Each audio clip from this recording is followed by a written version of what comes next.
Good morning, everyone. Sorry to yell there. I'm not used to having a microphone.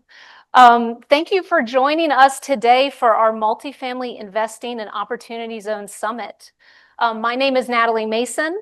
I am pleased to be joined by several of my colleagues from Capital Square to share our experience developing mixed-use residential projects in the Scotts Addition neighborhood in Richmond, and to give you a front row seat to our projects here, ones that are completed, ones that are under construction, and ones that are in pre-development. We are grateful to our host, Jimmy Atkinson, founder of OpportunityZones.com, and our panelists, who are all national voices on Opportunity Zones. For a quick overview of what to expect today, we will start with a presentation from our keynote speaker and then begin our Opportunity Zone panel. Please note that we will be recording the panel, as Jimmy plans to release this as one of his podcasts, hopefully later today. Following the panel, we will share the case study of Scotts Addition as an introduction to our walking tour. Around 12:30, we will split up into groups, and you can identify your group on your name badge, and we will start the walking tour. Everyone will make 3 stops on the tour, 2 stops at local restaurants where you will enjoy food and refreshment and hear briefly from the owners of those restaurants, and 1 stop for a construction hard hat tour of our project Chasen, a 352-unit development that is delivering later this year. The walking tour will certainly last under an hour and a half, so we definitely plan to wrap up around 2:30 or before. I am now pleased to introduce our founder and co-CEO, Louis Rogers. Louis is a tax attorney by profession, and it turns out that that was a secret weapon in 2017 and 2018 as practitioners were trying to understand this new thing called opportunity zones. Thank you to Louis and several of our colleagues at Capital Square. We were one of the first movers in the opportunity zone space, not just in Virginia, but in several other states as well. And we are currently raising our 9th Opportunity Zone Fund and have developed an Opportunity Zone portfolio of over 2,000 units and tens of thousands of square feet of retail. So thank you, Louis, and please come join me. Wonderful. Thank you, Natalie. Thanks, everyone. Welcome to the Otis. We have so many of them, it's hard to keep them straight. It's like children. But this is a phenomenal property. 5-6 years ago, what was it? An old warehouse. And now look at it. The Scotts Addition neighborhood is absolutely amazing. It's where the cool people live, work, and play. We have parents living in the same building as their cool, hip kids. We have the heads of major corporations living in our penthouses. Welcome to the zone. Scotts Addition is absolutely the poster child for the Opportunity Zone legislation. And it all started with the Tax Cuts and Jobs Act, a very long title. That gave us opportunity zones. But before the Tax Cuts and Jobs Act, when would you come to Scotts Addition? Well, you might come to get a $99 Earl Scheib paint job on your cruddy old car. Anybody remember Earl Scheib? You might have come in, politically incorrect word, to get your Oriental carpets cleaned at the cleaning place, but by dark, you would be the heck out of here.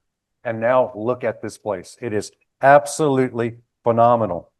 Since the Tax Cuts and Jobs Act, over 6,000 housing units have been constructed.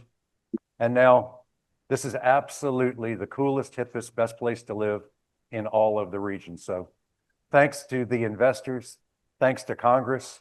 We're going to hear about how Congress is going to make the O-zones permanent so we can have beautiful buildings all over creation.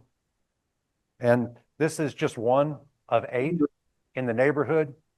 I don't want to steal the panelists' thunder, but 6 of those are ours.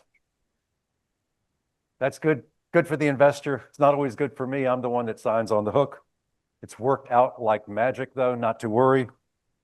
Ink, Viv, Gem, where did these cool names come from? Just wonderful. Otis. Was Otis the building of the year? Yeah. Otis was the building of the year. Chasen is a property you're going to tour. And then across the street, the old dairy bar is ozone number 9. That's the one you should invest in. Come see me afterwards with large sums of cash to get in while you can. It's absolutely unbelievable. 1,760 housing units. You know, we have a housing crisis in our country. Over 3 million, you'll hear about it. I'm stealing their thunder. We're over 3 million units short. And guess what? Ozones are building housing all over the country. We're doing it economically. We're doing it beautifully. And there's a buzz. Ozones are buzzing like the ozone legislation, ozone this, ozone that. And it's so exciting because of the volume of housing that's being created. That's part of the buzz. Over 313,000 housing units. That's chipping away at the 3 million that we're short. But the part I like the best as a tax lawyer, retired, thank goodness, not billing any hours, but if you have a question at $1,000 an hour, maybe, do we have anyone from Hunton here? I was at Hunton and Williams, and that's where I learned the beauty of 1031. My first project was a 1031 exchange at Hunton and Williams in the spring of '84. But the tax benefits are what get me excited and get a lot of our investors excited. The ozone legislation is the most impactful part of the entire Internal Revenue Code. And that's saying a lot because when I started, the code was about this big. You could roll it up, put it in your back pocket and play golf if that was your thing. Now it takes a golf cart to carry the Internal Revenue Code. It is so big, but of all the provisions in the code, the ozone provisions are absolutely the most impactful because they give you tax deferral. And then after a 10-year hold, they give you tax forgiveness. Isn't that amazing? And while we have 1031 exchanges, that's my favorite. I just authored a book on 1031 exchanges and other things. And so we love our 1031 exchanges, but Dr. Gary will tell you that just covers real estate. And not everybody has investment real estate that's being sold in an exchange to have tax deferral. But almost everybody has a capital gain from the sale of something, stocks, bonds, business, you name it. Could be real estate. So the tax buzz is off the chart. We have other things in the tax code like tax credits for low-income housing and old buildings, but because of the stupid passive loss rule, remember that one, the passive loss rule that killed you retroactively? Regular folks can't really use tax credits very much, but they can definitely use their ozone investments. Magical, tax deferral and exclusion. It's the holy grail of real estate investing. And we're going to have those things made permanent. Just wait and see.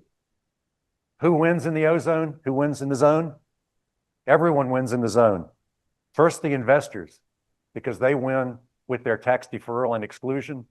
And again, it's from any asset. And you have 180 days to reinvest. It's not like 1031, where you can't take the money. If you do, you're busted. You can take the money, you just have to reinvest your gain in 180 days.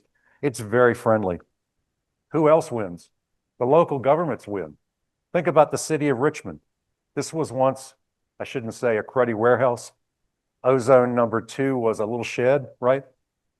And by the way, no people were displaced in any of Capital Square's ozone investments. They were just old, dysfunctional things. But the local governments now have a $100 million building. What's the tax on a $100 million building? It's enormous.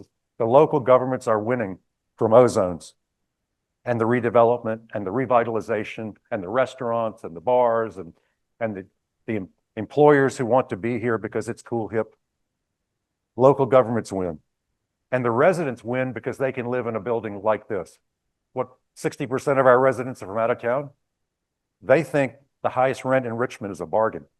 So that means the rent's going to keep going up. We love that. Residents win because they get to live in a big, beautiful building just like this. And the sponsor wins because of strong lease ups, because of top of market rents, and because of the occupancy. So everybody wins in the zone. Everyone wins. And when the ozone legislation is made permanent, we'll all win. And we'll win again and again and again. So thank you for coming to the zone. We're going to have a lot of fun today. Next, my colleague, Whit Huffman, co-CEO, Chief Investment Officer. He's the really strong numbers guy. I'm a words guy. He's a numbers guy. You put us together and you got it going. So Whit, please. Thank you, Lewis. Take it away. Hey, good morning, everyone.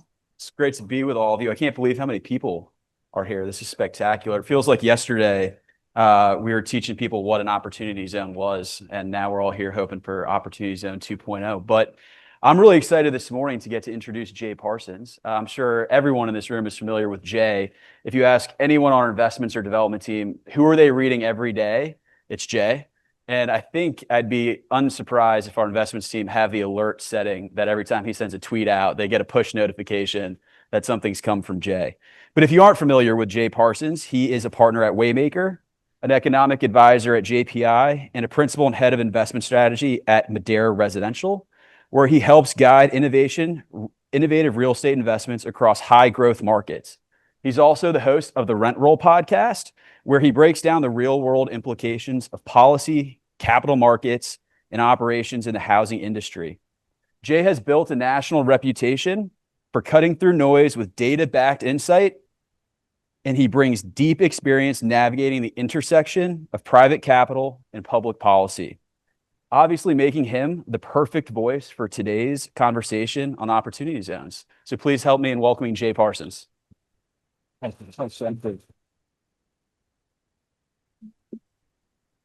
Well, thank you so much for the warm introduction. Thank you all for letting me be part of this event. And I also want to thank Lewis for the 1031 Exchange book he gave me last night. So get some good airplane reading for the way home.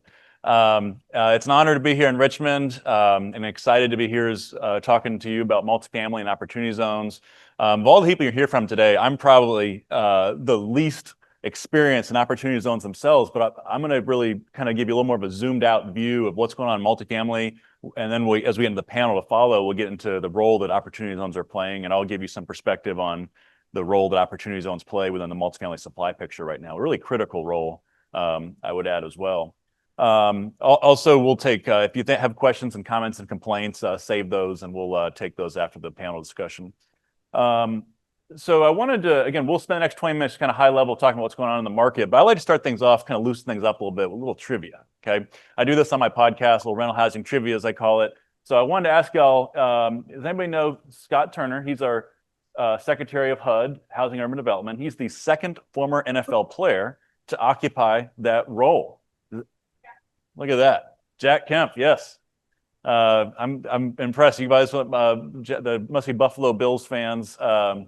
Bills quarterback became Secretary of HUD under the first Bush. And then some of you also may remember he was the VP candidate when Dole ran against Clinton in the second Clinton's re-election.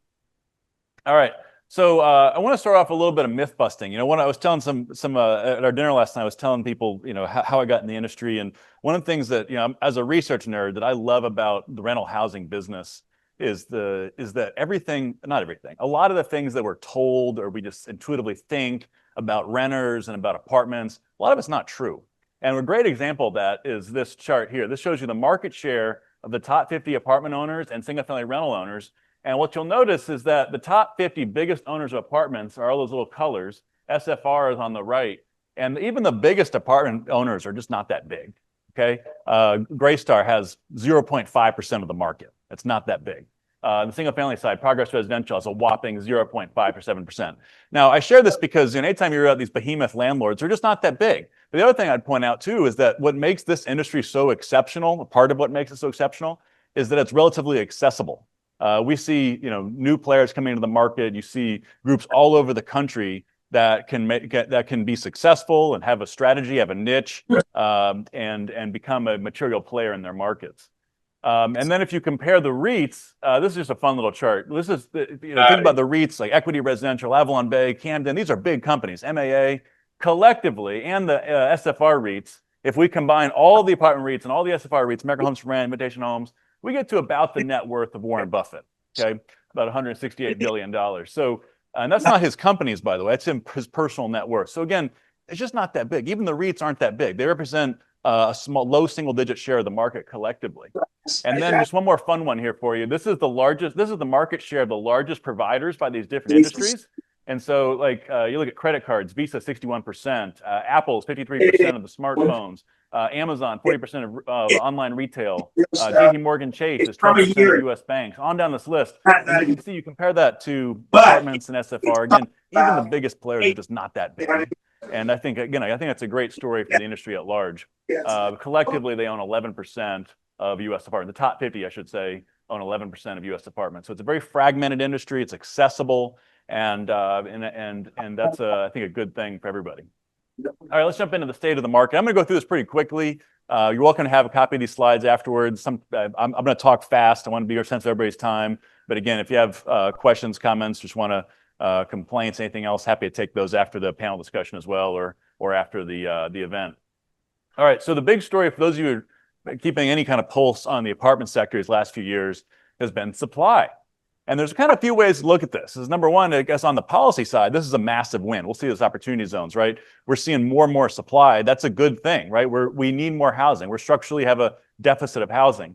But also it creates challenges in the short term for the sector. So we had in 2024, the most apartments deliver since the 1970s. And so it was a big supply wave. We completed at one point, we had more than 1 million units under construction. That number's come down substantially. But on a quarterly basis, you can see the supply numbers really peaked the second half of last year. That last blue bar is the first quarter of this year, and then it starts to really drop off. We'll get more in the forecast here in a moment. So we're coming out of this big supply wave. The biggest part of it is now in the rearview mirror. That's a good thing for on the ownership and operating side. We're kind of past the chief competition from a policy standpoint. It also shows the need to keep programs going, help stimulate more supply, especially in a higher rate environment. At the same time, we're seeing a lot of demand. In Q1, we saw this year, CoStar had it as the second best Q1 in the history of they've been tracking the market in terms of net absorption, which is simply that's basically move-ins minus move-outs. RealPage had it as the best Q1 in their history.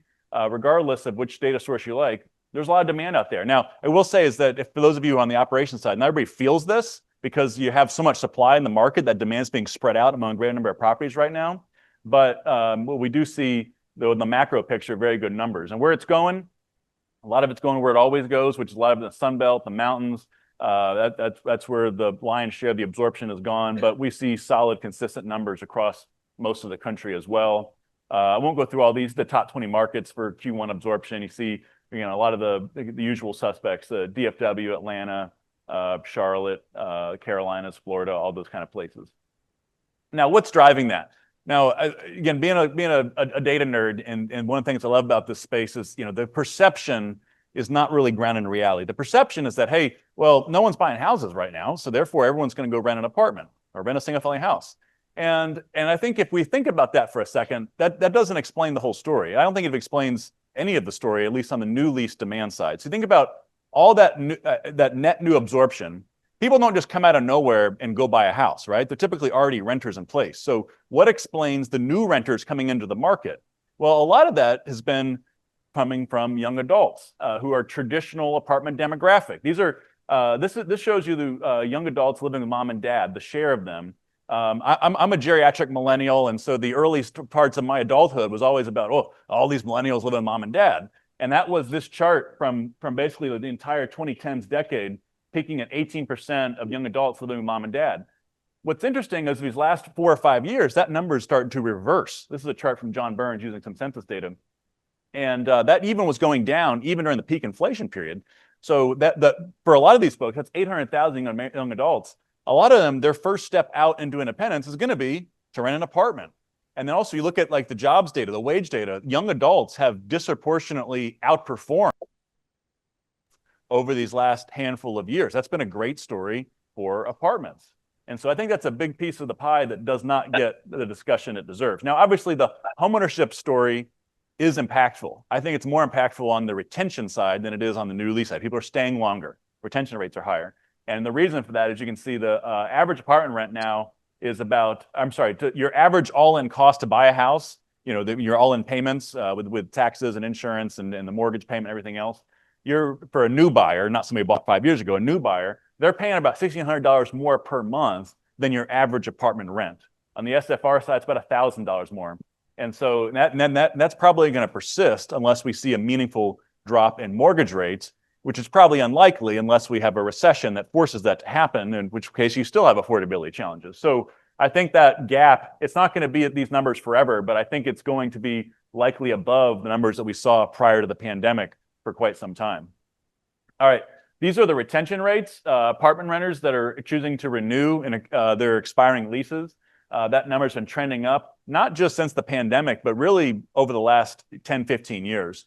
And so what's interesting is you look at this, it shows us that it's really not just about people not leaving to buy a house. I think structurally what we've seen is that apartments are, especially for those of us who've maybe last lived in an apartment 15, 20, 30 years ago, apartments today provide a much stickier experience. We have places like this. I mean, they're cool, they're desirable in nice neighborhoods. Back in the day, the apartments are built kind of in B locations and you wouldn't have rooms like this and the great gyms and pools and that kind of thing. So they're stickier. And also too, I think across the industry, we've seen so much focus on the resident experience. Across the industry, property managers are measuring things like online reputation scores and NPS scores. They want happy residents, especially when it's harder to compete for those new leases. You also have demand on the backdoor side. You want to keep people in place longer. So I think all of that has played a role in these strong retention numbers. All right. That being said, rent growth has moderated in this cycle because of supply. So again, from a policy standpoint, we've seen the win of I think I'm gonna back up here.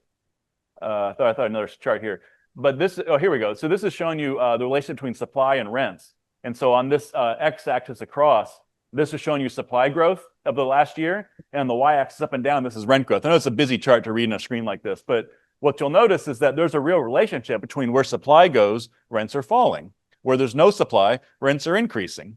And that's, it's really just not that complicated. It's not about affordability. If I drew the same chart based on past rent increases or whatnot, it wouldn't show you the same correlation. It's all about supply. And so you can see rents have fallen, 6% in places like Austin, where the supply has grown by 10%. And then you can see Richmond's actually in the top left because we've increased supply in neighborhoods like this. The metro area has not really added all that much supply relative to other parts of the Southeast. And so as we go forward, I think you're going to see this trend this chart won't be as clear because the supply numbers are going to be smaller pretty much everywhere. And that's going to likely lead to some rent rebounds in a lot of these markets that are currently higher supplied. What's really fascinating too is that this relationship between supply and rents even persists down to the Class C market, which is the most affordable of the market rate segment. So these are your lower income renters who are not necessarily living in quote unquote true affordable housing, but they're in naturally occurring affordable housing. So I think anybody who's involved in the policy side or even advocating for policy solutions and related to rental housing, this is a really important concept to understand. It's something that academics call filtering. And what it means is the idea that, hey, when we build brand new apartments, even at the Class A luxury price points, there is a downstream impact on more affordable units. And so what's happening is Class C rents are falling in these higher supplied markets. And it's not because your Class C renter is moving up to a brand new lease up, but it's a kind of more of this filtering process implies like your A- moves up to the A+, the B moves to an A-, the C moves to a B. It's sort of like the impact of when you go buy a new car, that used car is now available at a more accessible price point to someone who couldn't afford the new car. That's what's happening right now. Now, the cynics on social media call this trickle-down economics, completely different concept, okay? It's called filtering, and you see it happening in real time. So ultimately, we find that the best solution to housing affordability is just to build more of it. And we're seeing that case study play out in real life. And there's a bunch of research around this. Again, this isn't a Jay Parsons concept, it's an industry concept. It's a well-researched one across the country in academia. All right, so here's an illustration of how this is happening too. This is wage growth in green, rent growth in blue for new leases. And what you'll notice is that, the peak of inflation, we saw all this massive rent growth.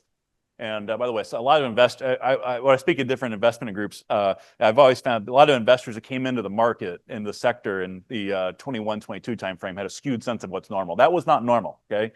And what's happened since then, though, is all that supply has put downward pressure on rents. And so we've had 28 straight months now where wage growth has exceeded rent growth.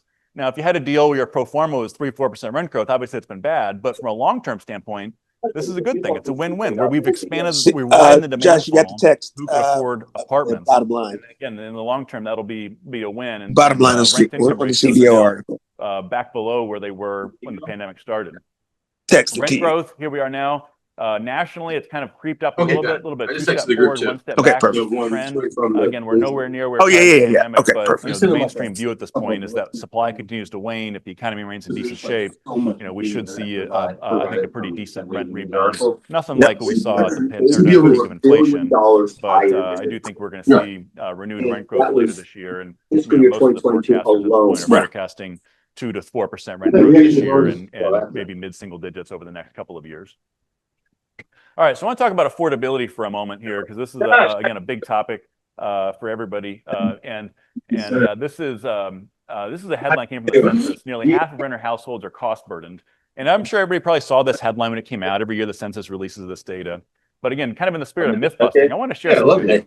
If you scroll down the census website, which I don't think a lot of you covered the story, How you you would have seen this headline also from the census as income keeping up with rent increases. And it says that the fact that the gross share of income did not rise nationally and in most states, despite significant increases in rental costs, could be due to higher renter incomes, yes, or to an increase in higher income households joining the population of renters, also true.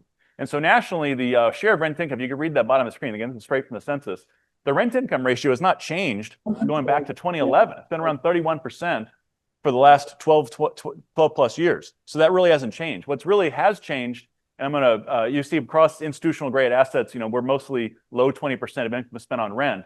But here's the real story that I think a lot of the headlines sort of miss. And I think this is a really important nuance to the sector. This is census data showing you what percent, the percentage of apartment renters by income level. And so what you'll note is that we have more than 500,000 renters who have zero income or negative income. And so that really skews the math, right? I mean, no matter what the rents are, I mean, it could be $5 rents. It's not affordable to somebody who makes no income, right? And then conversely, you can see the scaling of people on the other side of this who make more money. And so what's really interesting is when you look at, there's a real split, a dividing point at $50,000 a year, where people who are making more than $50,000 a year are spending 22% of income on rent. People making less than $50,000 a year are spending 53% of income on rent. And so that's, I think, a really important thing. Sometimes I think we look at renters as all like this one big blob of people, and they're all renting because they can't afford to buy a house, and they're all struggling to get by. And that's just not true. It's a very bifurcated story of kind of haves and have-nots. And I think, one of my passion projects, I think, is, the more we can focus on those truly in need, the better we can be at actually creating solutions that solve these challenges for them, rather than just kind of the shotgun approach that we see right now. All right, and then wrapping this up, I'll give you a little bit of the outlook here. So this is starts versus completions. I think this is a chart that really illustrates the need for programs like opportunity zones and others to help stimulate supply at a time when we're seeing very few starts. This is the difference between starts versus completions.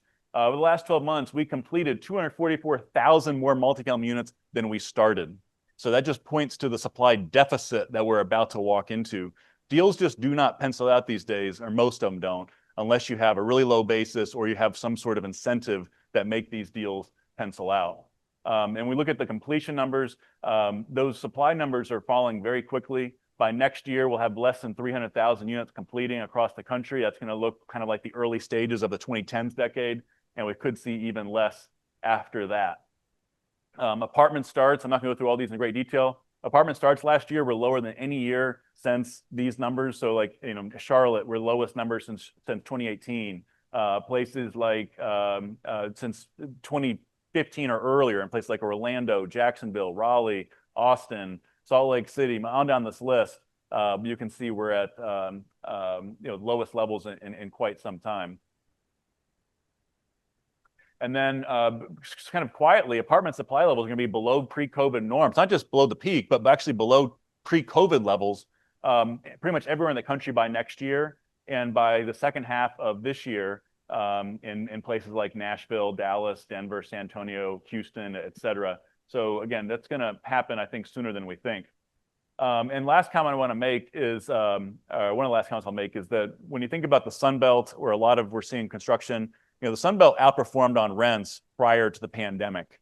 They've underperformed in the last couple of years due to supply, not due to demand. I told you the demand's still there. Demand's been great, but the supply has been so significant that it's put downward pressure on rent. So I think as supply comes back down, we're going to see a lot of these Southeast and Southwest markets start to outperform again. Because at the end of the day, these markets are still very affordable. When you look at places like Richmond, places in the Carolinas, Tennessee, Texas, the rents here are still, in most of these cases, 50 to 60% cheaper than the places where people are coming from, some of the major coastal markets. The only markets that have a smaller gap are those on the South Florida side. So that advantage is still there. Affordability is an advantage that doesn't just change over the course of a year or two. It changes over the course of decades. So I think that's going to be a structural driver for these markets going forward. And I think I'm running tight on time here, so I'm going to wait a few minutes left. Okay. So one other comment I'll make real quickly is just on capital trends. Still a lot of appetite for apartments. Investors love apartments. There's a big survey by AFIRE, International Real Estate Investment Group, or sorry, Coalition. They showed they still like, I mean, we all see all the crazy, headlines here in the US of what's in the noise. International investors, they still look at the US and they say, well, it's still more stable than where I'm from or other parts of the world. So, we get sucked into the day-to-day craziness. They still see the US as the safest place to place capital. And then within the US, multifamily remains the most favored asset class and within real estate. And that's just because of the structural demand drivers in the market and all the other things that I'm sure you know very well. And then you get a little more detailed, though. What we've seen is that where capital is going has started to shift since COVID. Okay, and this shows you what % of apartment sales are happening by region. And we can see if you look at the Northeast and the West Coast, we've seen significantly reduced interest among capital. So those markets are basically less liquid than they were prior to the pandemic. Last due to the regulatory environment in these markets. I mean, I say this sort of half jokingly, but it's also true that certain cities in the U.S. have essentially made rent payment optional, even for those who can afford to pay rent through some of the rules that have been placed in certain cities. And so in turn, that's really pushed capital more toward markets have a better balance and also seeing, I think, strong demand fundamentals as well. So we're seeing more interest in the Southeast, more interest in Texas, the desert mountain regions. And so in the Midwest, these markets have become more and more liquid and among investors. And then with tariffs, the impact they're going to have, just real quickly, I want to talk about that. So there's a headline in the Wall Street Journal that said, apartment developers who overbuilt luck out with tariffs. The multifamily industry can now pause most construction ahead of potential tariffs on building materials. So when this headline came out last month, I was at an event speaking to a bunch of multifamily investors and developers. And I said, hey, how many of you are feeling lucky right now because of tariffs? And their reaction was exactly yours. I mean, this is a stupid headline. Apartment developers are not lucking out with tariffs. Apartment construction starts had already started to drop off prior to the tariff stuff happening in the news. When we do see rents rebounding, it's going to have nothing to do with tariffs. It's going to have everything to do with the fact that rates have been higher, rents have been falling previously. That's why we're seeing fewer completions starting second half of this year. But also, too, as you talk to developers, the consensus estimate is that the impact from tariffs are not going to be as dramatic as you probably think. I mean, I've talked to a bunch of the biggest developers and some local boutique developers, and the estimates are generally low to mid single digits. And I won't get into all the reasons for that, but it's just not that dramatic. The bigger risk is really uncertainty, and groups like Moody's have increased the odds of potential recession. That becomes more of a challenge. That if that happens, that's much more of an issue for us than whatever the tariff rates are themselves. So anyway, with that, I'll welcome on our panel, and thank you all for letting me do this. Again, we'll have some Q&A afterward as well. So I'm going to turn over to Jimmy.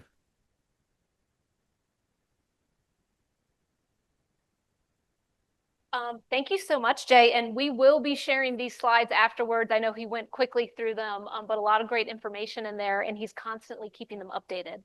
So thank you. So may I now ask our panelists to come join us up at the front. We are pleased to have Jimmy Atkinson with us today.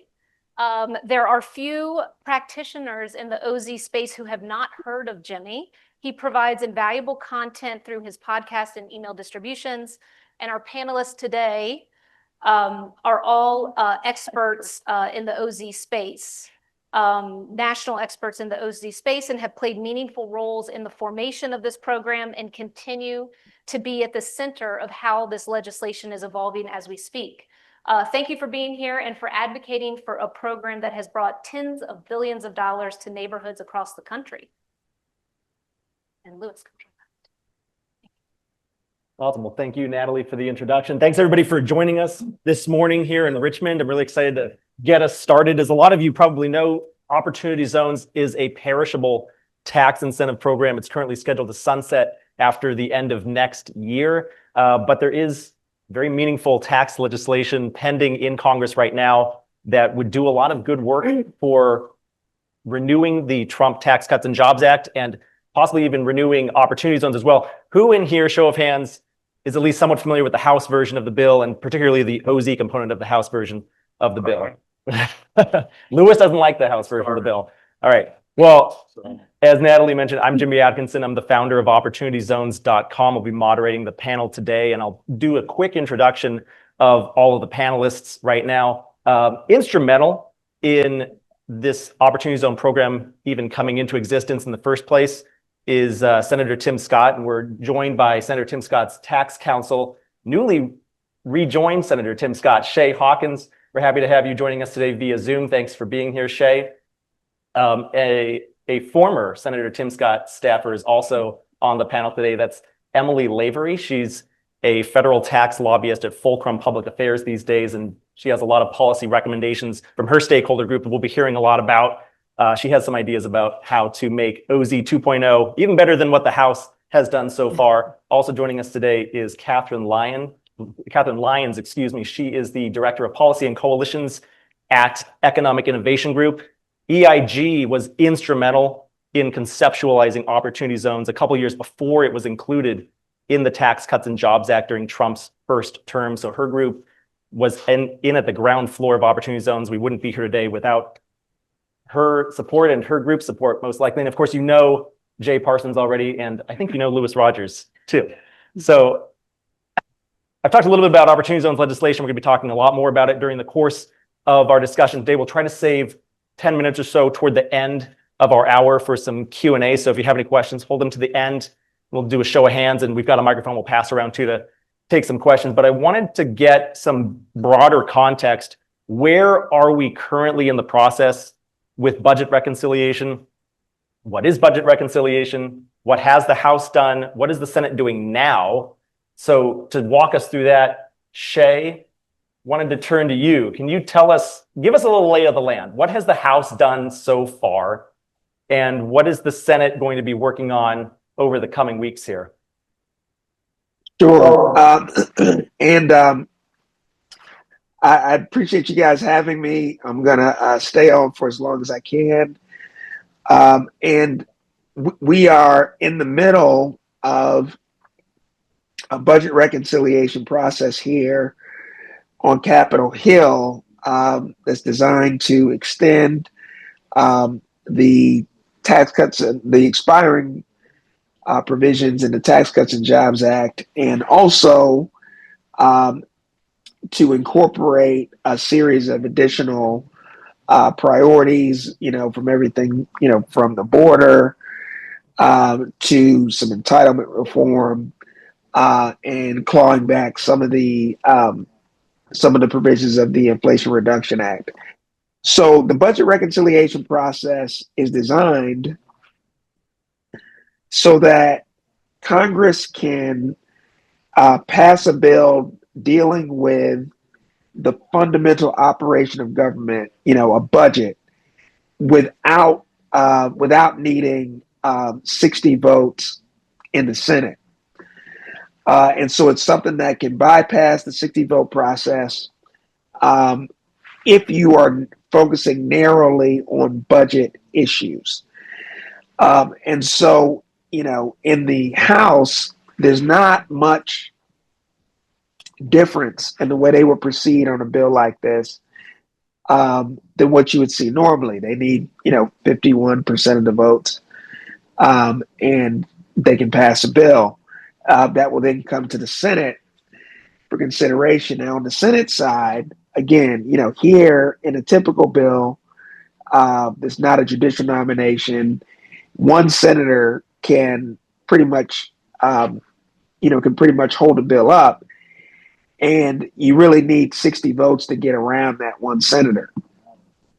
So with budget reconciliation, there's a process by which you determine that everything in a bill, is budget oriented, meaning it has to have, every provision has to have a budget effect that outweighs its policy effect.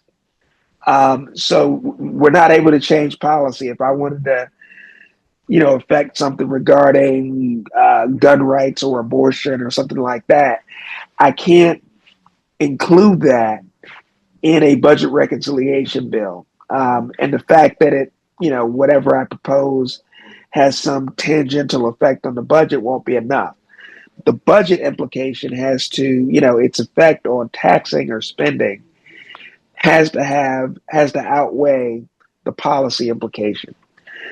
And so that, whether or not something fits into that framework, whether or not it has, a budget implication that outweighs a policy implication, is determined by the Senate parliamentarian. And once that Senate parliamentarian goes through the entire bill and says this has, an appropriate budget effect, this doesn't, at that point, the members can determine if they are going to actively challenge the pieces that have been determined to not have, an appropriate budget effect.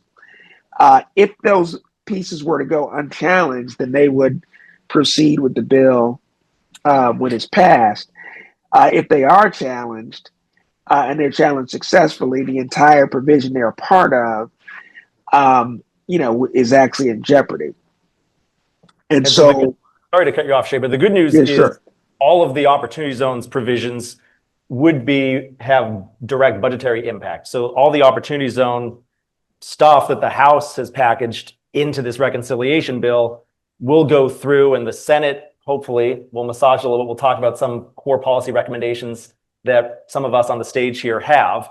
But Shay, I think what might get stripped out, correct me if I'm wrong, is any reporting and transparency. Wasn't in there originally. Wasn't in there originally. Budgetary. Wasn't in there originally because the reporting doesn't have a direct budgetary impact. So do you expect that any reporting language that the House did include in their reconciliation bill may get stripped out again here? And then maybe you can talk a little bit about, Shay, also what is in the House version of the bill, and to whatever extent you can, tell us what Senator Scott's priorities are for advancing the bill forward. Sure. And what I'll do, I'll talk about the House bill, and anything that I leave out, I'm sure the rest of the panel will be able to, will be in a position to weigh in. So, as you mentioned, the House can pretty much put, whatever they want in their bill.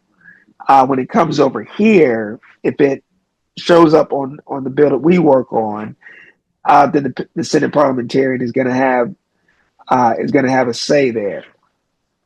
And so, when we look at transparency reporting, in 2017, that was removed based on these budget effect issues. The hope is that we can word produce language that demonstrates that that there is a budget effect this time, kind of taking what we learned in 2017, excuse me, and improving that language. So on the House side, the House bill would extend opportunity zones for 7 years, and notably, it would end the current zone designations 2 years early, in order to begin the new, kind of 7-year cycle from January 2027 on to 2033 immediately, because the committee had concerns about Treasury administering 2 sets of opportunity zones. So obviously that's a concern, but that's what the House bill did. The House bill also gave an additional incentive, a 30% step up in basis over the 7 years, to investments that occur in rural areas according to their definition. The House bill also lowered the threshold for substantial improvement in rural areas to 50% from 100%. The House bill also directed governors to essentially designate, up to a third of their opportunity zones um, from rural areas.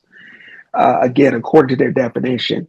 The House bill also allowed for what they define as ordinary income. And so they allowed for that to be invested in opportunity zones with a cap of $10,000. The House bill also tightened up the zone designations themselves, lowering the AMI threshold from 80% of the state average down to 70% of the state average, and they eliminate contiguous census tracts. And so, Senator Scott looks at the House bill, as a great start and a foundation to build on. They take the fact that many things were messaged, the idea of including non-capital gains, the idea of plussing up rural areas, the idea of extending the policy, are all things that, are very attractive, and is a real improvement over the fact that in the Tax Cuts and Jobs Act, OZs weren't even mentioned in the House bill. So, all plussed up over that, and very encouraging. But there's some modifications, some key things we will want to do to build on that bill over on this side, and others will be able to kind of emphasize these points in detail. But, in short, permanence for the policy is Senator Scott's top priority. We definitely would not want to, we definitely wouldn't want to undermine existing investments in opportunity zones, or, potential fundraising by cutting off the existing zones 2 years early. So we want to figure that out. We would also want to significantly raise the threshold for non-capital gains.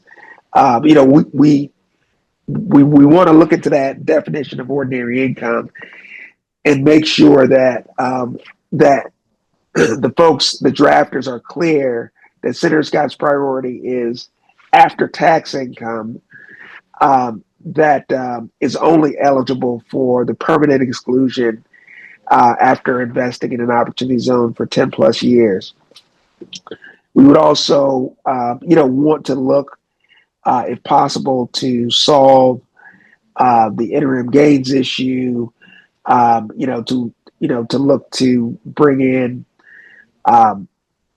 some support for operating businesses through fund of funds investing, and allowing existing property, to count towards something that can be substantially improved for existing operating businesses. We'd also want to put in some provisions that would support affordable housing, allowing original use if you got market rate that you convert to affordable. So allowing that to be considered original use. We want to allow existing affordable housing to to be able to improve that and expand that housing with a lower substantial improvement standard, something closer to what we would see for LIHTC, around 20%.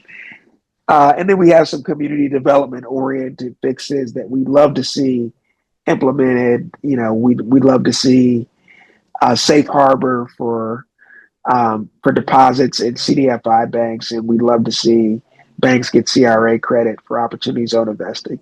So that would be Senator Scott's, kind of like wish list over here on this very, very tight timetable. And I'm sure the other panelists can talk more about some of these areas that I've noted. Yeah, we will indeed. All of those ideas on Senator Scott's wish list are definitely music to the ears of, I think, everybody in this room, Shay. So I commend the House on getting us to this point. As you mentioned, OZs weren't even in the House version of the 2017 budget reconciliation bill.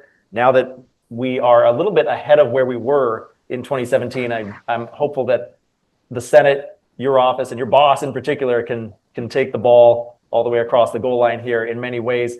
Shay, I know your schedule's tight, so if you have to drop off, we won't hold it against you, but thanks for joining us this morning. I want to turn to Emily right now. Emily, as I mentioned before, is a federal tax lobbyist at Fulcrum Public Affairs, and she was also formerly in Senator Tim Scott's office. You represent a broad stakeholder group. Emily, what are some of that stakeholder group's core policy recommendations that you would like to see advanced by the Senate to address a lot of the technical issues and some of the limitations that are in this current version of the House bill? Yeah, so there's obviously been quite a bit of an evolution. To Shay's original point, there was a lot of unity around Senator Scott's exact core wish list, right? All of the things that Shay just went through for the last year, 2 year plus, there's been a lot of unity around across stakeholder groups, across industry. That's been phenomenal to see. Obviously, there's been some key developments, namely the House legislation, which leaves perhaps some of those items out and some changes that are less than desirable for certain industries, for sure.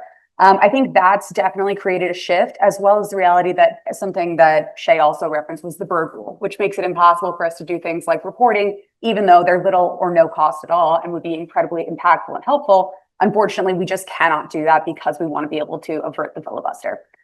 That, with respect to how that kind of changes what that wish list has looked like, and also the realities and the practicalities of the scoring implications here, is significant. So the other issue that we have Senate side is we don't have a lot of unity on the cuts to Medicaid, the overall budget cuts generally, how we're going to deal with SALT. All of those things will ultimately impact what we can get for opportunity zones. So realistically and practically, the number one thing that we want to see is permanence, without a question. That is a big deal. Securing that is huge. I mean, the new markets tax credit has existed for over 25 years and does not have permanence today. Getting that for opportunity zones within 10 years of its existence is a big deal and would absolutely change the trajectory of the incentive for its lifetime. I think beyond that, obviously avoiding the capital freeze that's baked into the House legislation would be great. I think that that's incredibly important. The faster that we address that, well, it's nice to hear the better. It was nice to hear that Shay mentioned those as two top priorities for his boss, Senator Scott. One, make it permanent. Two, let's put in some transition framework. But go on. What else? No, absolutely. And I think, again, when we think about sort of the evolution of the unity of the stakeholder group, it's highly reactive and responsive, which is something I love about the OZ community, is that there's so much familiarity there. Because obviously averting a capital freeze wasn't necessarily something that was baked into our wish list as we were going into congressional offices for the last year plus. But beyond that, obviously enabling a fund-to-fund structures, allowing for meaningful participation of ordinary income. The $10,000 number just isn't particularly workable. I certainly understand and appreciate the interest in democratizing the incentive broadly, and respect the constraints within the House budgetary process and being able to do that to a degree that maximizes essentially the changes and enhancements that we're making. I don't know that that figure is going to really bring about the outcomes that we would really want to see, and could potentially those spendings could really be spent better, right, on other concepts like fund to funds, et cetera. The sixth piece, I would argue, probably rural incentives. There's a lot of push for from the administration and from other think tanks and stakeholder groups. I'm not sure how much of that we'll see kind of survive in the Senate process. And then obviously we would love to see a solution for interim gains issues, not being talked about enough, candidly. So just another piece that's sort of floating out there in the ether. But again, hanging in the backdrop of all of this is that scoring top line. So there'll be 2 more meetings today with both President Trump and Senate Finance, as well as the Senate Finance Republicans themselves on this front. Exactly. And when you say scoring, for those who just want it in plain English, what does scoring mean exactly? What does that detail? The cost. Yeah. The cost of including each of these enhancements and the price tag fixed to each of those things. The House legislation with respect to the opportunity zones component was rather affordable, you could argue. Some of that was because of the policy choices that they made that I don't want to say gimmicky, but frankly, it had huge impacts with respect to making it appear much more affordable than it might ordinarily actually be. So those are some of the pieces that we have to continue working out. And then you talked about interim gains for a minute. This is a big issue for me. It's a big issue for my stakeholder group at opportunityzones.com.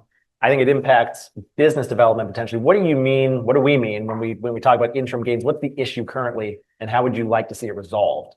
Yeah, so there's a number of ways that you could go about resolving it. Again, I think when you look at other pieces and enhancements like permanence, there's a number of ways to go about securing permanence as well. All of those things are going to have a variety of different impacts on your scoring model, and then that's all going to impact how likely it is to be included. The issue with interim gains is obviously when you pull out gains within your fund structure before your 10-year timeline, you're taxed on those gains up front. It makes it, you're not able to reinvest those into your QUAF, and you're not able to, garner those same tax benefits. Ultimately, that's really problematic for multi-asset fund structures, for diversified fund structures, for investments into existing businesses, for investments into new COSBs as well. Because it doesn't play well with sort of the natural way of doing business. And frankly, it's kind of punitive in that sense, right? So creating a resolution to that would be huge. To the degree that that's possible, I'm just not sure with the scoring top line, which again is a bit of a question mark right now, given the current fights both on SALT and Medicaid. Right on. Well, let's turn to Catherine now. And Catherine has a couple of slides too, if we can get those queued up back there. Catherine, you're going to talk about how the Opportunity Zone policy has worked nationally, and in particular, how much housing it has built so far. So maybe you can walk us through it looks like your slides are up on the Sure. the TV now. Yeah, absolutely. So we have done some research on on the impact of opportunity zones on housing supply nationally. We put out a white paper a couple of months ago that outlined a lot of these findings. We actually have preliminary new data that I'm sharing today, but I do want to emphasize that it is preliminary. We'll be publishing this hopefully soon. That kind of takes us through almost contemporaneous, like through Q1 of 2025. And essentially, what we kind of looked at just generally before we even get into the effects of OZs on housing supply, we looked just generally about opportunity zones, comparing them to other low-income communities, those that were eligible but not chosen, and then kind of just the broader universe of census tracts. And what we find in general is that OZs added roughly 790,000 new residential addresses from 2019 to Q1 2025. Now that's all across all OZs, and that's not just because of the incentive. That's just kind of a general top line number. I'll get into kind of what percentage of those are actually OZ or caused by the OZ incentive in just a minute. But that represents 32% of all new active and vacant addresses among all low-income eligible tracts, regardless of whether they're designated as an OZ or not. OZs also accounted for 9% of those new addresses across the 2019 to 2025 timeline. Whereas if you look at before OZs kind of took place, before the regulations were finalized, so looking at the study period 2014 to 2019, it was only 6.5% across that sample. And if you go to the next slide, you can see here that, once we have kind of lines here that show, when TCJA, the Tax Cuts and Jobs Act, were enacted, when the map was actually certified and sort of regulations were finalized.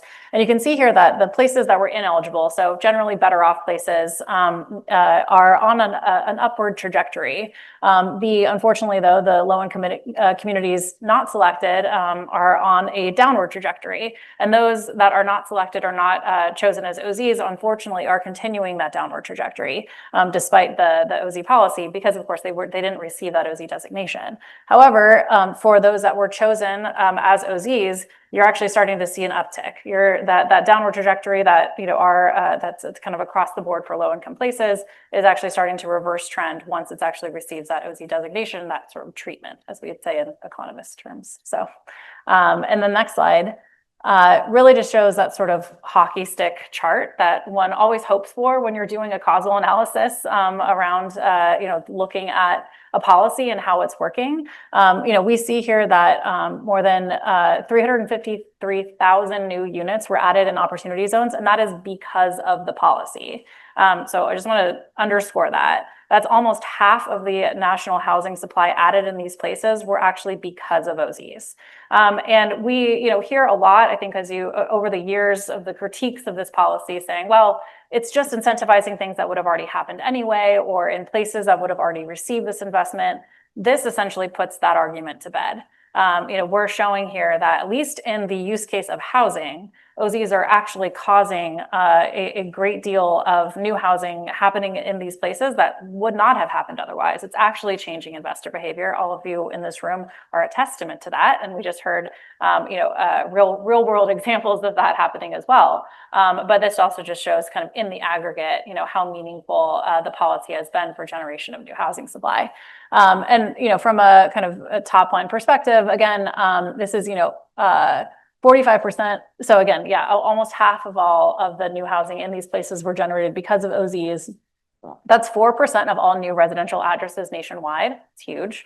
And it's also incredibly cost effective. And I'm sure you all, again, can kind of are witness to this, and the fact that because there's not a lot of overhead and less bureaucracy in your ability to deploy that capital into qualifying projects, it really keeps the overhead and the cost of the taxpayer quite low, especially compared to other programs. And so if we do our cost estimates, it's around $23,000 per unit, whereas some other programs are 10, 20x that. And so that's always the intent of OZs. It was meant to be a very flexible and cost-effective policy, and that is, again, in the case of housing, certainly bearing out to be true.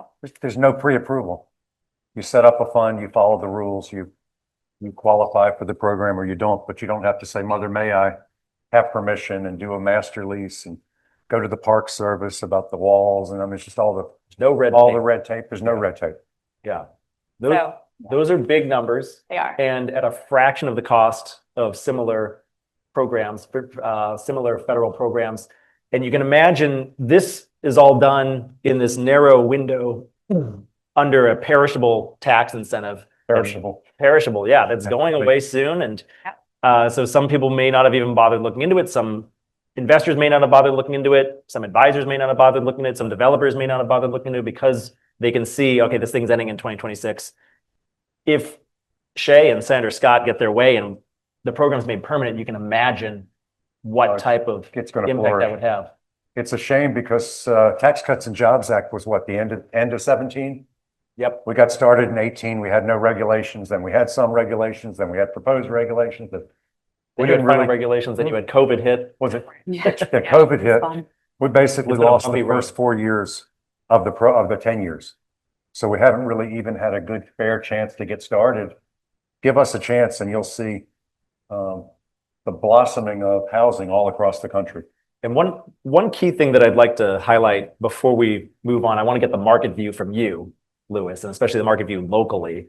But one thing that we haven't discussed is there was an idea floating around in Congress a few years back to extend this current version of the program, maybe push back that deferral date from December 31, 2026 out to maybe 28, maybe even a couple years beyond. It looks like that is unlikely to happen at this point. I think Congress's intent, correct me if I'm wrong, but Congress's intent now on prioritizing permanence of the program, but allowing for a new opportunity zone designation process to take place within the next year or two, basically rolling out a new round of opportunity zone designations. The way I see it is, if they make the policy permanent, what you'd likely see is new rounds of opportunity zone designations, maybe once a decade, possibly with rolling deferral. So no matter when you come into the program, you would get a 7-year deferral period on your initial gain. So there wouldn't be some deferral date written into the code. But all that means is if you're an existing investor or existing developer, you should still count on this program expiring at the end of 2026. That would be the last day to trigger a gain. Anything else to add to our policy discussion before we turn to Lewis? Were there any other points that either one of you, Catherine or Emily, wanted to make on this? Or yeah, I think just on the last point that you mentioned, the rolling deferral, I mean, this is one, getting back to Emily's emphasis, and rightly so, on SCORE.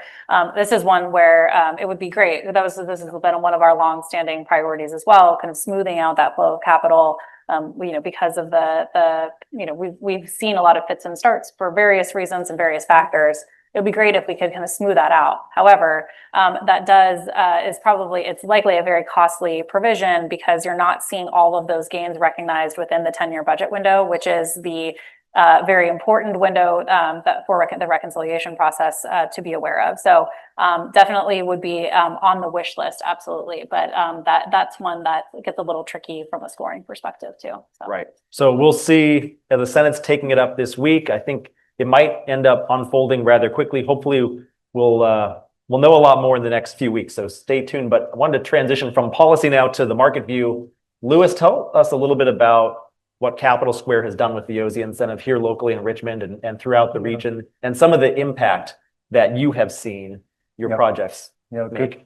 Good question. The reporting isn't in the original bill and probably can't be in the new bill. But at Capitol Square, we hired FTI Consulting, very large consulting group, to help establish the economic impact. The goal of the Tax Cuts and Jobs Act was to create economic activity, jobs, tax revenue, vitality. And when we build an opportunity zone in Scotts Addition or in Knoxville or in Raleigh or in Charleston, it's not just a building. You're part of a neighborhood revitalizing. Just here, thank you to Grit Coffee. Grit Coffee is a local retailer, right? How many restaurants do we have in our ozone buildings down here? 5 restaurants. And think about the economic activity. It's enormous.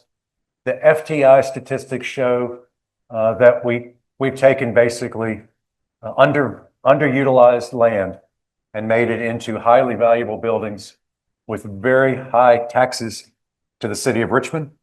The mayor, the old mayor and the new mayor love us. We hardly have any kids in school to burden the school system. And we have a $100 million building from what used to be just an old warehouse. We've created thousands of construction jobs, tens of millions of dollars of taxes, and we've helped to revitalize this neighborhood. North King Street in Charleston was already King Street, right? Louis Vuitton, but we weren't on that part of King Street. We're on North King Street. And it's a neighborhood that is being revitalized. And by building the Nickel Hotel, we were just there for a soft opening. We've helped to revitalize a whole neighborhood there. In Knoxville, we were just a piece of dirt across the river from Neyland Stadium, where 110,000 volunteers play football. And city's building a little bridge across. And we've taken a no neighborhood to a neighborhood. And then here, it's just phenomenal, the amount of activity and jobs. And the Tax Cuts and Jobs Act has really worked to revitalize neighborhoods. And it's a little bit concerning if the program becomes rural, because people don't rent, when they're corn cobs. I mean, you're out in Iowa somewhere. If there's not industry, if there's not business, it's great that you can get some special incentive, but nobody can build economically. We still have lenders. We still have investors. It still has to work. And so some of these goals are possibly unrealistic. We have to build where there's activity, right? Where your investors are going to be happy. And that's in these neighborhoods that we're in currently. I hope we don't end up with a new map that is basically going to make ozones defunct. It's possible if you make us, maybe we could build in Hanover, but probably not in Buckingham, unless we want to have a hunting lodge or something. And realistically, if you want to build maximum housing, you need to provide an incentive where people want to live, where there are people who want to live. And that's in these wonderful southeastern neighborhoods and beyond. Definitely can prove the job production. I hope you have the FTI stats to show to Congress that I thought we were talking about 313,000 units, but you said 700,000? 353,000 are what's actually caused by the OZ incentive. Yeah. So just an uptick of about 40,000 units in the That's a lot. subsequent quarter. Yeah. And then when you think about the cost of other programs, what was the number, 23,000? How does that work from an economic standpoint? And it's No, less, it's incredibly efficient. I mean, you look at like the low income housing tax credit program, there's a couple of problems with it and by the way, it's a very much needed program. I don't want to get rid of it, but by not being a by right program, like opportunity zones, it allows these costs to spiral because cities just add on these additional requirements and rules that, labor rules, environmental impact rules, all this kind of stuff that doesn't otherwise exist for normal projects. And these projects can cost hundreds of thousands of dollars. In Los Angeles, it's $1 million per unit. I mean, it's in opportunity zones, just remarkably more efficient. and Natalie was in San Francisco. What was it like trying to build housing in San Francisco? Was it fast? It's an understatement. I mean, if you want more of something, you don't overburden it. You Yeah. let it flourish. And the current program, you call it by right, just kind of interesting. There's no, the qualification is here's the tax code. You have to qualify. You qualify, you're a qualified opportunity zone fund. It's on the sponsor to qualify. You don't have to say, Mother, may I create a fund? You just have to qualify. So it's really working. Good. We need to keep it up. And the way the O-zones have worked for Capital Square, we find a lot in an opportunity zone where we have excitement, we have conviction. That for us, that's in the Sun Belt, but it could be anywhere. All over the country. People who live in the Northeast can find opportunity in the Northeast and the South, but we found opportunity here in Richmond where we live, Charleston, Knoxville, Raleigh. These are phenomenal places to live, work, and play. And we've been able to find picture postcard perfect lots to build picture postcard perfect properties like this one in each of those neighborhoods. And we buy a lot. We go out to the lending community and we negotiate a construction loan. Sometimes I'm on the hook. Sometimes I'm less on the hook. We need to make sure they're non-recourse loans, but whatever it takes to get a construction loan, we put a fund together, one property, one building, one pro forma, one plan for this building. Not a whole bunch of properties thrown in, not a blind pool. Some of our competitors, big companies that do $1 billion or $2 billion, will do a blind pool and they'll say, we're going to build this and that and the other thing. And who knows what you get. We said one building, one plan, one construction loan. We build it, Natalie, with our team in our office. We'll build the building. And when it matures, it'll be leased up. And when it stabilizes, we'll put a permanent loan on. And in every case so far, we've been able to cash out enough proceeds from the refinance from construction to permanent from that value. And you've taken just a piece of dirt, you've made it into an operating building, 90% occupied. We've had enough cash out to send the investors a special distribution. The O-zones are mostly tax partnerships. Ours are tax partnerships. It's just a return of capital, not taxable. And now you have a pile of money that you can use to pay your taxes due 12/31/2026. Yeah, the tax bill's due April of 2027, but yeah. April of 2027. So mostly those investors have had their cash years in advance. Now, as we get closer to the cutoff, it's going to be harder to build, lease up, stabilize, permanently finance, and send the money back. And that's the problem, is it's getting closer and closer. And it'll impact investors' desires to be in the program. The wealthier investors don't much care. They're looking at that 10. I have to explain those on what you sold. You have to pay the tax on, right? Now you've invested in a fund, and if you hold that for 10 years, then that can be sold and you have no tax. You get tax forgiveness on the building that's been built. You still have to pay the tax on what you sold. Along the way, there were some tax eliminations, but those have gone away. And now we're just at the end of the first program. And that's the challenge, is the time's getting shorter. Time's getting shorter, and that's why I think it's crucial. And I'm glad that Shay talked about this, putting in place some sort of transition framework, because we don't want to hinder capital raising and capital deployment over this next 18-month or maybe 2-year period. Unintentionally, right. And usually you have a transition rule or a binding contract rule that says for any properties under contract or any properties already acquired, the old rules will continue to apply. The transition will occur for people who are not under contract and haven't bought properties. That would be okay. I'm worried that the governors don't move quickly enough. And so the old programs will wind down and be funded and built, but there could be a gap of how long does it take to get governors to approve zones? It took about 6 months. 3 to 4 months. Yeah. Last time. Yeah. 3 or 4 months wouldn't be too bad. If it's a year or two, it'd be pretty bad. Yeah. I will take that one. Well, I want to turn to Jay. I know we're running a little tight on time here. I want to open up for questions in a few minutes, but Jay, just wanted to bring you back in here. When we were doing our prep call for this a week or two ago, you were speaking about how this whole policy has impacted housing affordability in a very positive way, and also allowed for more local home builders, right? You just speak a little bit more to that. What's your overall view of how OZs are working for multifamily?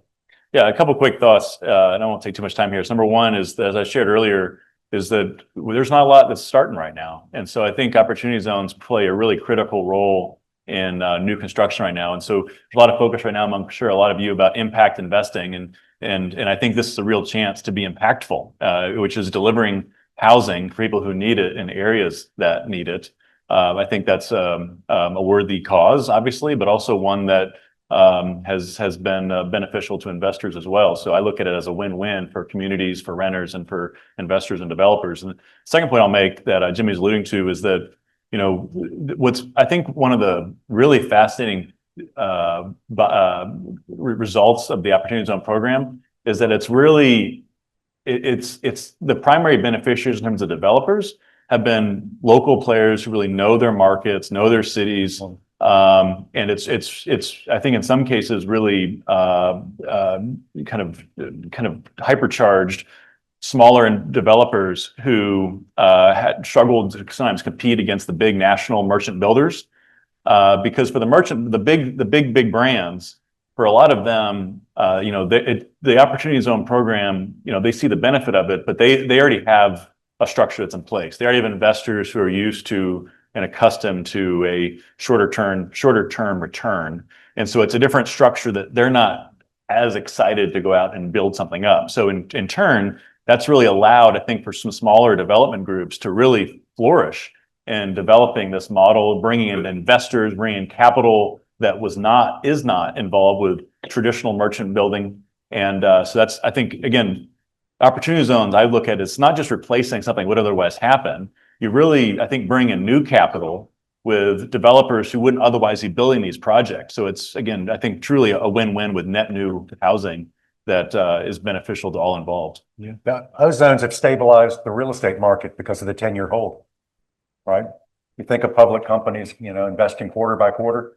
We have a decade. We have 10 years to make a property meet its perfect potential. And that really helps stabilize buildings and investments and markets. So there's not a lot of flipping. Good. Well, I think, I don't know how much time we have, maybe 10 or 15 minutes, but I'd love to open up the floor for Q&A. So if you have a question, raise your hand and we'll get a microphone over to you. Kyle, right here in the front row. Kyle. Let's see if we can get I don't know where the microphone's at. Kyle's going to get us a Floating zinger. around. Here comes the microphone. Kyle, can you stump the chumps? Well, we'll try. So the way the tax code currently reads is that on the inclusion event, the deferred tax is on the lesser of the amount invested or the current valuation. So 2 questions, one on policy, is that language in the new proposals? And then B, for Lewis, couldn't that help with valuations on your properties Like a Roth and conversion? capital? Yeah. Is that included? What did the House do to that language? Do you know?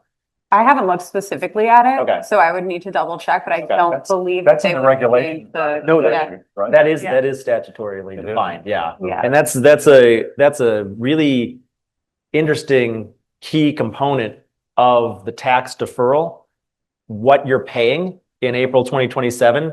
And it's been, I guess, I've ignored it. And I think a lot of other people have ignored it for the first several years of the program because it didn't really matter that much. But now that we're actually getting toward that deferral date, I think it's going to be a very hot topic of discussion going forward. So just kind of to restate what he said, when you defer a gain into an Opportunity Zone fund, that gain the liability, the tax liability on it eventually does come home to roost. You have to recognize it on December 31, 2026. So that's payable in April of 2027 to the IRS. And what is the amount that you pay? Well, it's the full amount of the gain. If you came in after 2021, if you came in prior to 2021, you may be able to reduce the gain that you recognize by 10 or 15% if you were an early adopter. But there's also written into the statute, if your fair market value of your investment, the investment that you funded with that deferred gain has declined, say maybe you have invested in a property that's under construction, maybe it's worth a little bit less than it was when you made the investment. You put $1 million in, I don't know what the fair market value might be on something like that. Maybe it's less than $1 million. Maybe it's 600,000 or 700,000. I don't know. If you can get a fair market valuation of that investment, you only pay on that portion, the lesser of the gain amount or the fair market value. So, and I don't recall if that's in the House version of the bill or not, if they address that. I think the House version was just a clean date change, essentially. Right, So they right. maintained the existing structures, the existing language to the best of their ability, and then changed the dates as needed up until 2033 to match with the new map. But again, this is the reason why advocacy is so important, and having conversations with folks like Shay is so important and especially timely. Thank you for the question. Who else has one? Right here, second row. Amy, right over here. Yeah. Give us a zinger, John. Just sit here. On the reinvested gain, the reduction under the new law, is that 30% reduction only for investment in rural areas, or could that be applicable to other areas as well?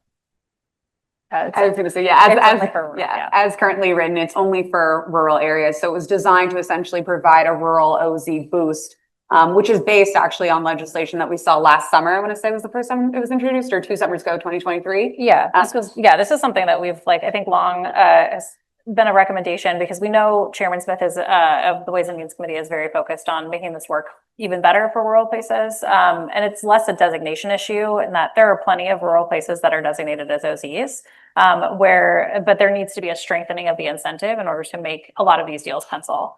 And so that was kind of the underlying, I think, principle behind the idea of increasing the step up in such a way to 30%, for rural places, was to allow that better chance to pencil in these places that are typically harder to make work. That'd be a large outside.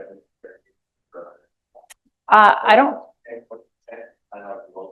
Yeah, I don't know I don't know what that exact provision scores. So, but I know that will continue to be a priority for the House side for sure. That plus the lowering of the substantial improvement threshold to 50% for rural areas. Those are the two kind of on the policy side rather than the geographic designation side and the set aside piece. Those are the two boosts, as Emily said, for rural places. Shay mentioned that one of Senator Scott's priorities is also on his wish list was to provide some additional incentives for affordable housing as well. So maybe something similar like that might be available for rent controlled or affordable housing, but yeah, like I'm a not- conversion from market rate to certain types of affordable housing. Again, that substantial improvement test and what we heard from stakeholders that are aiming to do more affordable workforce housing is that substantial improvement test is really hard to meet, for existing buildings that you want to, convert or keep affordable or make affordable. So that's the problem that Senator Scott's trying to solve there with that priority. Lewis, what's on the screen right here? Can you tell us a These are little the more about this? FTI consulting stats showing, let's see what we got here. In Richmond, job impact of 3,720 jobs, Raleigh 1,750, Knoxville 1,500, Charleston 540. This is showing the economic impact, the GDP growth, 400 million. I mean, look at these numbers. These numbers are off the chart. The total annual construction impact, over 2,000 jobs. The total GDP, 197 million. The total tax revenue, 41 million. And we're a relatively small company. Yeah, these are just This is from Capital just- Square's This project. is just Capital Square on our properties. There's sponsors all over the land who'd like to build big, beautiful buildings. All we need is the code. And this is that FTI consultant FTI. report that you referred if to you- earlier. If you want the stats, just email any of us. We'd be happy to send them to you. They should go to Congress to show that the legislative intent is being satisfied. We don't need a regulation or a rule to tell us to report. We want to report. We want to show that we're doing exactly what Congress intended back in 17. Good. I think we had a question right here. I don't know where the microphone went. Right here, third row All right, here's Vince. on your right. There you go. Yes, we have ozones in Tidewater. Lewis talked about the cash back that he's been able to, and he will be able to provide to the investors in the 4 deals he's had here. I think they're being penalized across the street because new deals that are coming out don't have time to build and stabilize and return to the investor the principal that would be tax-free to them to pay the tax. Is there any way that existing deals coming out now can be helped out here? I agree with you. I think it is a huge issue that this deferral date is written into the statute. So as we get closer to it, there's less time for projects to stabilize and start producing cash flow back to the investors so they can actually have the cash to pay their tax liability. That's a great issue that you raise. I don't know if Congress is going to address this or not. I think years back, we did want at least an extension of this current program by an additional 2 years, which really would have just kicked the can down the road 2 years, wouldn't have really addressed the structural issue with We that. need a rolling deferral period. That's why I like the rolling deferral Every period investor idea. should have a One time thing frame. I'll flag Go is ahead, Em. the original intent behind that 2-year extension was it was necessary for a number of reasons, predominantly because it took so long to get final regulations, but then we got hit with COVID. Right. Yeah. So that 2-year extension was never meant to be a panacea to these baked in issues that would come to rise when we, approach 12/31/2026. Right. Right. So going forward, though, we've talked about this idea of, this is on my wish list. I'd love to have it be permanent, and I'd love to have rolling deferral. Maybe everybody just gets a 7-year deferral no matter which year they come in. But as Catherine rightly points out, that's going to cost a lot. I don't know if the Senate's going to be able to pull that off or not. I know that that's Senator Scott's number one priority, is to make the program permanent. But to address your concern now, I don't think there's anything available for somebody who's trying to raise capital or develop a project right now. Is there, Emily or Catherine? You might know better. Yeah. So unfortunately, no, it is an issue, and this is going to probably result in a bit of a capital freeze over the next couple of years. I know Senator Scott's office is aware of this issue. Shea is very well aware of this issue. And I think they're doing everything they can to put in some sort of transition framework, but what it looks like exactly, we'll find out in the next few weeks here. So sorry, I don't have a satisfactory answer to your question, but I think that's what we can do right now. Any other questions from the crowd about OZ legislation or anything else right here? Thanks. Kind of a follow-up on that. As someone who's looking to deploy capital between now and June of 26, what's the best recommendation? Do I go to an old zone? Do I wait for a new zone? Is there any magic bullet there for? Do you have current capital gains? Yes. You have 180 days, so you better pick a current one. I actually have the way He's funded a QOF already. we're funding the fund in July. Okay. And he has a So year. I actually have till June of 26. Yeah, so at that point, the new map won't be available, I don't think. Yeah, it's likely that the new map won't be available in 2026. So I think you would be limited to the existing program. Unless somebody thinks otherwise. I don't think, I think you won't have a choice at that point. You'll have to go with the current map. I think Yeah. the one thing I will flag is just, and Shea mentioned this as well, is timing. So Leader Thune has been fairly vocal that they're really hoping to have at least the Senate product out by July 4th. That'll be highly informative, as we'll be able to see, okay, here's where the House marker is on OZ. We know that they want these rural pieces in particular. And then this is where the Senate body can get behind permanency, and what does that actually look like? Where are the material changes? And frankly, what can we actually afford to do in the OZ space? Right. So within the next 4 weeks, we'll have a huge amount of intelligence gained in terms of what we can really expect to get done in reconciliation. Yeah, a lot of what we've discussed today has been, I would say, educated guesses or informed speculation as to what may happen. But until we actually see what the Senate does over the next few weeks, it's a little bit unpredictable. But we do have some idea of at least what their priorities are, especially with regards to Senator Tim Scott, he was the original co-sponsor of OZs back in 2015, I think was when the Investing in Opportunity Act was first introduced. And he was instrumental in getting it packaged into the 2017 Tax Cuts and Jobs Act. So it was really great to hear from Shay, and it's good to have Emily with us as well, because she was in his office during that time as well. Any other questions from the crowd here? I don't know how we're doing on time. Let's wrap up. Well, I think that's it then. I'm around for the rest of the day if anybody wants to catch me and talk with me. I think a few of us will sticking around for a little while longer. So thanks everybody for attending today. For the rest of the day. What's next, Natalie? Don't leave, everybody. Thank you.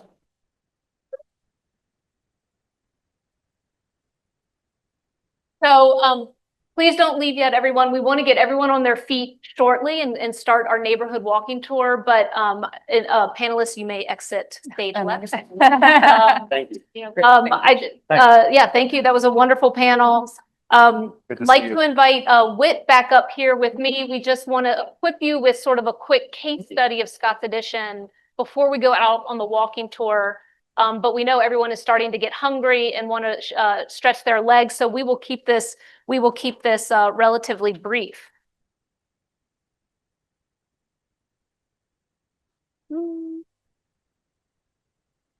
And AV team, there's a white box on the TV if we can get that remedied. So Scott's Addition in the city of Richmond have benefited tremendously from the OZ program, as Louis shared somewhat in his remarks. The program is responsible for bringing hundreds of housing units and significant ground floor retail.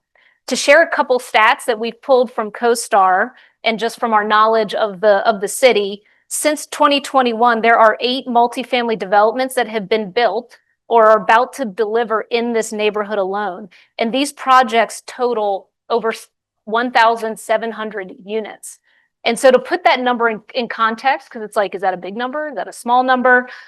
It's a big number. So the apartment inventory in Scott's Addition has gone from under 400 units in 2005 to over 5,800 units in 2025, transforming this previously commercial and industrial neighborhood into a true residential community.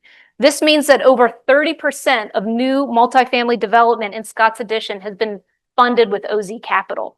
And if you look at that number just since 2017, which is the inception of the program, it's actually over 50% of new multifamily housing units in this neighborhood has been funded with OZ capital. And I feel like we can confidently say those units would not have been built but for this OZ program in many of the cases.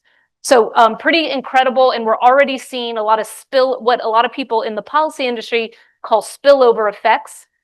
So there's been development in sort of this inner Scott's Addition neighborhood, but now we're seeing new development and new multi-housing construction happen as you grow out of Scott's Addition neighborhood. And that really shows you the power of the OZ legislation, even if there's housing being concentrated in certain OZ tracts, it over time will spill into other neighborhoods, which is a positive thing.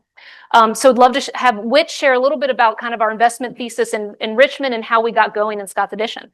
Great. Thanks, Natalie. And I know you all have been sitting for a long time, so I'll try to keep it really brief. I think the best part about real estate is kicking the tires. And so we get to, stand in the Otis today, see what a finished building looks like. But I think the most fun part is going to be seeing Chase in and what's going to be delivering in September. But to set the table for our tour, we're going to talk a little bit just about what seems obvious today sitting here. Like, this is an obvious place to invest. What did that feel like? What did it look like? And what were we looking for in 2018 and 19 that led us to invest in this market with such conviction?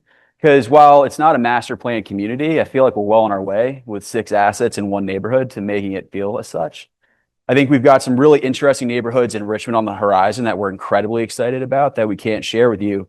Why did we choose Scott's Addition? Why do we focus on Richmond? And, where are we going to go walk and look at later today? I think if you took a zoom back and said, who's Capital Square? What do we focus on? What are we all about? We're housing experts, whether it's multifamily, built for rent, manufactured housing in Florida. We operate a portfolio of about $6.75 billion of assets across the Southeast predominantly. about 15,000 housing units, which we self-manage inside of our flag Capital Square Living. And because of that scale and our knowledge of Southeastern markets, we're able to pick and choose where we want to look to develop. And when we look across our portfolio, about 3,500 units of which is right here in Central Virginia, it was easy to see that there were some demographic trends going on that would lead you to believe Richmond was getting ready to have a surge, not just of new people, but of rent growth. When we looked inside of our portfolio, I think people thought we were crazy when we bought 2,000 West Creek for $275,000 a unit. It was the high watermark at the time for Richmond, but inside of the rent rolls and demographic reports, we could see that household incomes are rising inside of our communities. We're able to push rents 3, 4, 5% on a consistent annual basis. The rent to income ratios would tell you the head height to be able to accelerate those rents was significant. And so as we looked at that data, we said, hey, this is probably a great place to invest. There's also a place we don't know better than Richmond, right? We live here, we work here, we have an office around the corner, we have one in Innsbruck. It's a community that we know really, really well. To Lewis's point, you stand here today and it's seemingly obvious, right? There's a ton of apartment communities, breweries, cideries, restaurants. It's obvious to see why you'd want to be here. But you're going to see in a minute, the building that we're in today in 2019 was a vacant industrial warehouse that looked like it was going to tip over at best and catch fire at worst. And so when we think about Richmond, right, we've got a ton of great employers. CoStar is at the top of mind. We're a real estate company, but Lego, right, the new manufacturing and distribution facilities, Altria, Dominion Energy, Markel, Performance Food Group. We have a lot of big employers. We're also a state capital. And when we look at the durability inside of our portfolio and those 15,000 units, most of the steadiest performers are in state capitals. That underpinning of state government is incredibly important, and it works really, really well. And Richmond's no exception to that. Inside of Richmond, there's obviously a wide variety of opportunity zones selected by the governor at the time. And when we thought about where we wanted to be, my background's in development, urban mixed use specifically, focused really mostly in DC. We knew that we wanted to do urban development. We knew that we wanted to do mixed use development. There's a couple of things that make mixed use development successful. First being walkability and being able to develop what we would call 20 feet out and 20 feet up, right? So when you walk around Otis and you're going to get the chance to hop down the elevator, go out the doors and go for a walk, it looks beautiful above, especially when you're on the balcony and you look to the left. Those cross bracings look awesome. I think they serve a structural purpose, but you don't see it from the ground plane. It's about that water table. What's the first 20 feet feel like? So you have to have expertise in retail. Then what does it feel like across the street, right? Is it truly walkable, right? You couldn't build Otis in the suburbs and have nothing across the street. It would feel incredibly inauthentic. You wouldn't have a sense of place. There'd be no sense of arrival. Fundamentally, it wouldn't work. Oftentimes today, we see new developers starting projects in Scott's Addition, and they're not close to here, but they use us as a rent comp. And then we go and we talk to Natalie and say, that just won't work there, but it works here. The breweries came first, right? And after the breweries came the restaurants. And then after the restaurants came the 2005 historic designation. With the 2005 historic designation, you saw groups like Spy Rock go and do the Scout and be able to use historic tax credits to start building new housing units in the community. And I give a lot of kudos to those guys. I think they did an unbelievable job, and they were certainly the first movers in the neighborhood. And so when we think about where we wanted to be broadly, for us being urban mixed use developers, this was the logical place to go. There was already somewhat of a performance track record in the historic conversion supply of multi. There were already restaurants, there were already breweries. And so because of that, we knew there was leasing viability for the ground floor plan, right? If you look at Otis, we have one retail space left. If you look at the other buildings we've delivered on the other side of the neighborhood, all the retail is 100% leased. If you look at the multifamily, we're 97% occupied across every single building. It's unbelievable, right? The demand is here. We just had to build it. Natalie, you want to talk a little bit about the dining and entertainment? Yeah, sure. So it's pretty incredible what's happened over the last few years in this neighborhood. As Whit mentioned, it sort of became the craft capital of Virginia with a lot of the early conversions and rehabs in the neighborhood. This sort of became a destination retail neighborhood. That's why it's actually now a designated tourism zone. But now that there's thousands of residents moving into this neighborhood, a lot of the retail that's coming is more neighborhood serving. A lot of variety, different price point restaurants, markets. hair salons. We have a hair salon in this building. We have a plant store in this building. So this is really truly becoming a residential neighborhood with neighborhood serving retail. And we're really excited for you guys to visit a couple of those retailers today. Do you want to share just a quick overview? Yeah, and I think we've talked a lot about the impacts of opportunity zones, and hopefully that's like hit you over the head super hard, that the impact is there and we're creating tax revenue, we're creating jobs, we're having a positive impact on the community. But I think Lewis is probably right. I'm the numbers guy. And so I do want to talk about dollars and cents, right? And everybody knows, and we heard about the deferred tax liability. And I think a question we always get is, does it actually work? Does the math work? Like, do these things pencil? Do they make money? And I'll give you a couple points to leave you with. Our first opportunity zone, do you mind clicking to it, Natalie? Inc. at Scott's Collection. So when we delivered that and hit the refinance button to return investor capital, we returned over 50% back to the investors on their invested capital. So it worked. If you have a deferred capital gains liability of more than 53%, please call Lewis, because that absolutely should not be the case. But incredibly successful. I think it was really welcome news to hear from the panel to talk about what to do with interim gains. I think it's an opportunity for investors to, for lack of a better term, double dip on the incentive. If we sold that building for the appraised value, it would have been a 4x equity multiple and a 55% IRR. The ability to re-roll those proceeds would have been incredibly profound.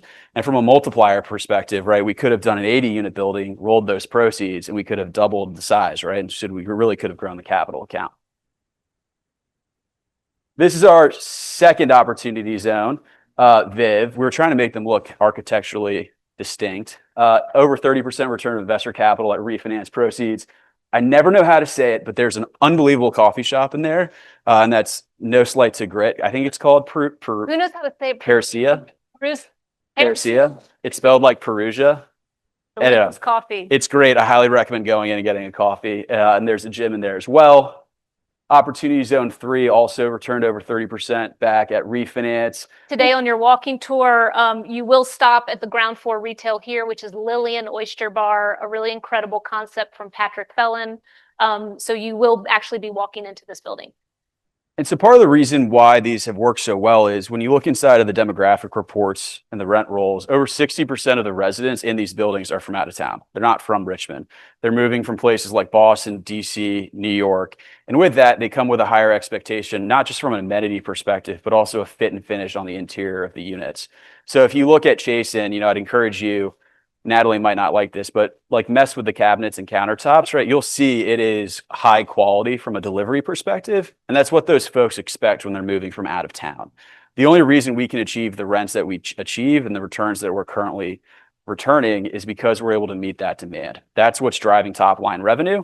Right now at Otis, as an example, we're executing new leases at about $2.80 a foot. When we put this deal into production, the high watermark in all of Richmond was $2.35 a foot. So we met a different demand, and that allowed us to push the top line. And I think that adventurism, I give a lot of credit to Lewis for signing on the dotted line. He's not kidding when he says he signs for the construction loans. But this is what it was before. So I came to a handshake deal at a Nats game over hot dogs and beers to buy this site for, I think, $8 million with our partner at the time, John Clarkson at Graystar. And it was a decrepit, rundown warehouse. So to Lewis's earlier points, we haven't deleted one housing unit in any of our opportunity zones. It's purely additive. But sitting here today, this is what we've accomplished over the last 5 years. And I think we'd all say that's a much better use of the site, especially in the context of today's environment. Okay, and just for a preview of the Hard Hat Tour, the construction site where we're going to walk today. So Chasen is our Opportunity Zone Fund 7.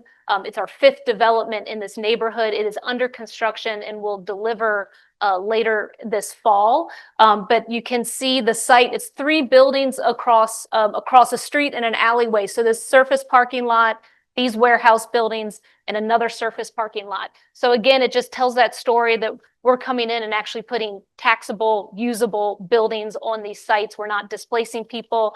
The middle buildings were actually the warehouse location for Chasen Paint Company. So for those of you from Richmond, that's a multi-generational residential and commercial paint company who is expanding and growing and relocated to another part of the city. And sort of in honor of that kind of business historical use on site, we're actually naming this building Chasen. So it's really the history of this neighborhood, the business history of this neighborhood is really interesting, and I think gives it a lot of the quirkiness that residents love when they come here. So here's a lot has happened over the last year. So here is some of the foundation and the first floors being built. This was a picture from a few months ago when we only just started putting the facade up, but we had topped out. And this again was a few weeks ago. We love this picture because it shows downtown Richmond in the background. So you can see the proximity of this neighborhood to job centers like downtown. We're located on 2 interstates, which takes our residents to different job centers around the region. You can see the green dome of the Science Museum of Virginia. We are adjacent to the museum district in Richmond, where we have 3 or 4 outstanding museums, all within walking distance of this neighborhood. And this is a rendering placed in a photo. So this is what the 3 buildings will look like. And some renderings of our interiors. And so now we'll wrap things up. And I want to, you guys have met me and Whit, Mike Ollinger, if you just wave your hand over there. He is our other co-head of development. And the 3 of us will be leading 3 groups to start on the walking tour. We'll have delicious food and drink and be able to go on this hard hat tour. So I invite Michael up to give us some logistics, but looking forward to the next sort of hour taking you around the neighborhood. Thank you, everybody. Thank you.